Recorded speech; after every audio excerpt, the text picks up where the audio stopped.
огромната грешка, която направих. Колко ме беше срам.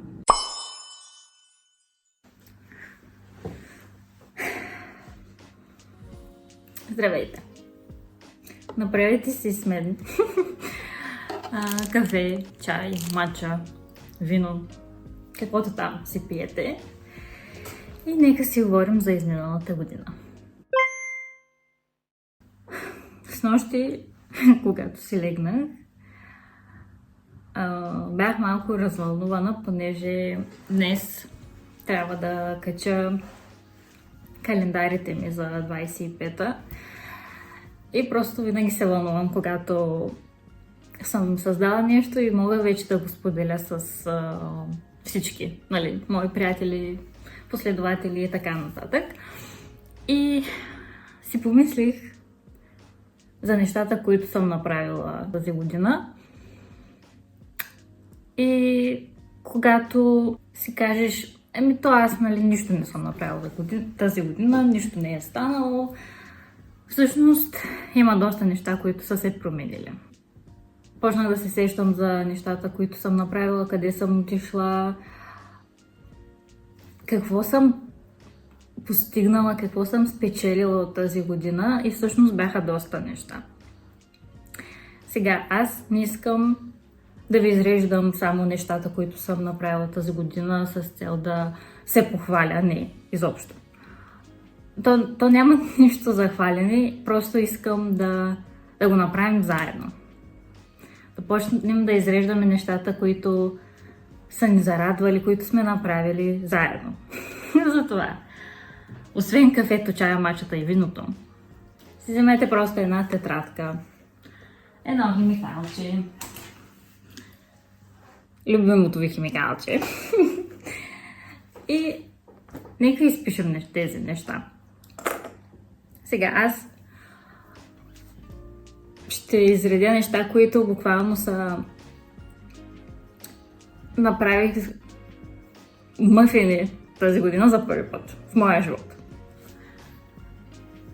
И в същото време за първи път пътувах със самолет. Това са две абсолютно различни неща, обаче това са се случили с мен. Това се е случило с мен и ми е било за първи път. Затова е вълнуващо за мен.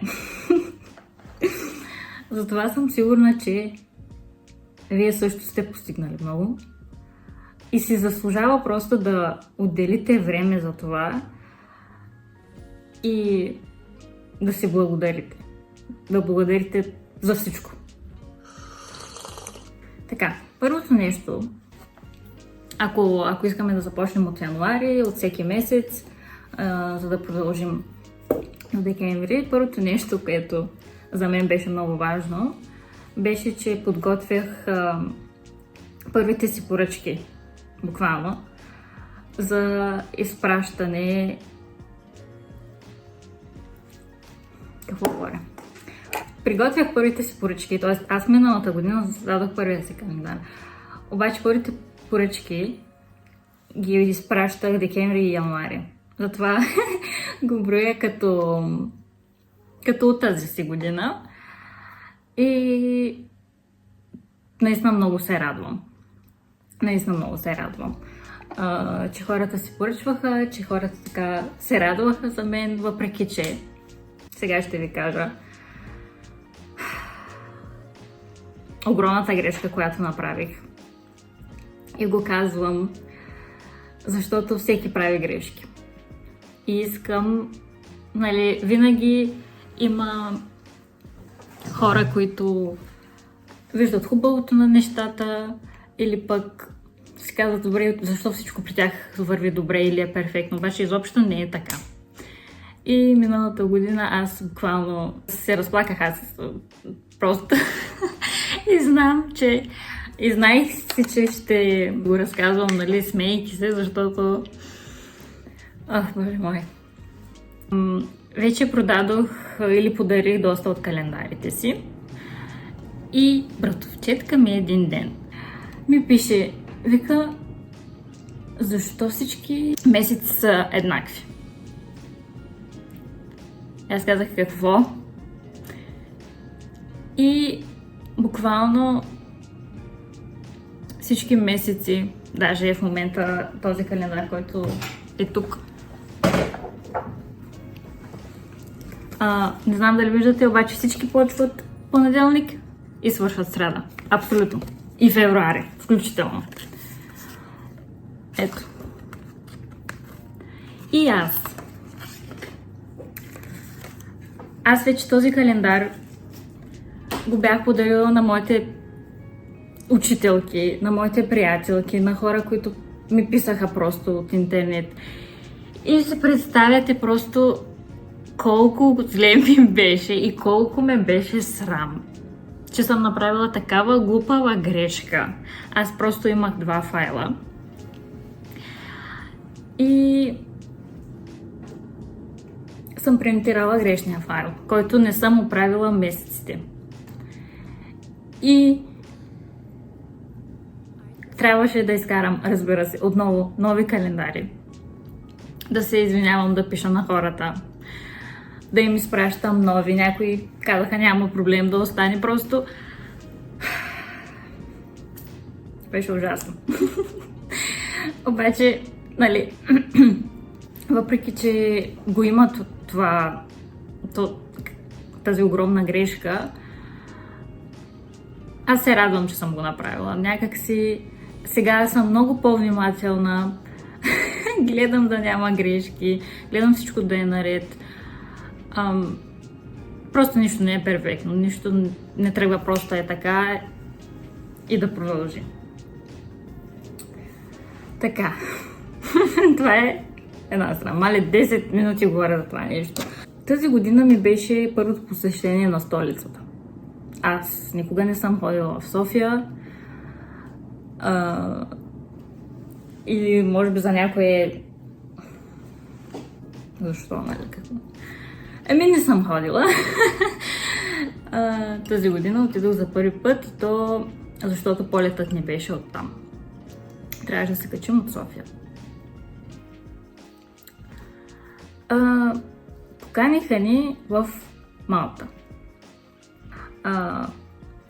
Аз, понеже много се притеснявам от новите места, не знам защо, просто новостите страх ме е.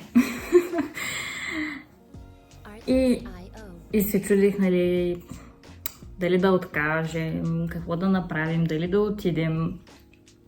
Мен ме е страх от високото. Никога не съм се качвала на самолет, никога не съм ходила сама със сестра ми някъде, нали, на такова по-далечно място. И всъщност аз прескочих за юли, но както и да е. Казах си, добре, нали, ако го направя това нещо, аз ще се чувствам много по-добре и ще знам, че съм го направила вече веднъж и ще мога да го направя отново. Хареса ли ми? Не много. Летенето не ми харесва много, защото ми беше страх и не ми харесва това чувство, което те вдига и сваля, някакво такова странно е, гадно е. Но както и да е, изобщо не съжалявам, защото мястото, където отидохме, Малта, беше толкова красиво и просто наистина пътувайте. Ако имате такава възможност, ние имахме, понеже ни поканиха, нямаше да отидем, ако хората, които бяха там и ни разведоха, нямаше просто сигурност да се сетим и да го направим. Така че съм много благодарна за това нещо. Другото. Третото ми първо нещо за тази година беше, че си направих татуировка. Ето я, имам още една тук. Не си я направих сама, решихме да си я направим с братовчетките ми и сестра ми. Болеше ли? Малко. Съжалявам ли? Не, може би ако беше малко по-малка, защото малко прилича на компас, не на звезда, но станало, нали, няма как да го изтриш. Другото голямо, грандиозно нещо, което се случи в живота ми тази година е, че си отворих YouTube канала и се престраших да кача видео. Имах сигурна идея и го споделих с приятелките ми, сестра ми и бях подготвила вече целият първи влог, обработих го и просто исках да им го покажа. Бяхме се събрали и когато го изгледаха, ми казаха, качвай го, нали, какво чакаш. Изобщо не очаквах да го кача този ден, буквално вечерта в 11 на 3 октомври качих първия си влог. Тогава отворихме канала, всичко става много така набързо. Много се радвам, че ми помогнаха, защото наистина нямаше да мога сама. Другите неща, които мога да изредя, както казах, направих мафини за първи път в живота си. Изтрусих си косата за първи път. Отидох на пижама парти за първи път. Просто това са неща, от които, да, не са голямата работа, обаче това е моя живот. И на мен ми се е случило за първи път, затова за мен е важно. Аз съм на 22. Сега нещата, които съм направила за първи път, може хората да са ги направили вече хиляди пъти или не им е кой знае какво. Или ще има хора, които никога не са ги правили. Това е буквално съвсем нормално. Няма възраст за нещата, които трябва да направим за първи път. Аз просто искам да се замислим за тези неща, които сме постигнали и да си кажем, че е имало смисъл всичко. И ако наистина не се сещате за нещо, което сте направили тази година, просто да благодарим, да бъдем благодарни. Сега, ако питате за какво да съм благодарен, можем да изредим много неща. Аз всяка вечер, когато си легна, благодаря за 3 неща. Че имам дом, че имам вода, че имам храна. Това са основните нужди на всеки човек и някой буквално се моли за тези неща, които ти имаш в момента. Затова, както казах, вземете си една тетрадка. Ако не се сещате за нещата, които сте направили за първи път или които са ви донесли щастие, не е нужно да сте го направили за първи път, а просто да се радвате, че се е случило. Напишете се: здрав съм, щастлив съм, щастлива, нали? Имам дом, имам семейство, нали? Всичко, което е ваше, което се е случило с вас и сте благодарни за него. Напишете го. Доста помага да си разгледате снимките. Ако не снимате, защото има и такива хора. Вижте си чатовете, примерно, с приятелите си. Къде сте отишли, какво сте направили. Ще се сетите просто за нещата, които са се случили. Или ако се записвате дневник, ако имате. Ако и това нямате, какво правите? Вземете си един дневник. Или започнете да снимате, не е нужно да е красива снимка. Просто спомена. Спомена е важен.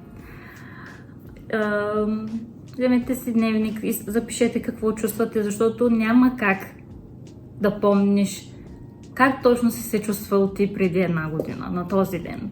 Просто си записвайте, хора. Това наистина много помага. Хора, това беше. Надявам се и вие да сте си помислили за тази година, какво се е случило, какво сте постигнали, какво ви е правило щастливи.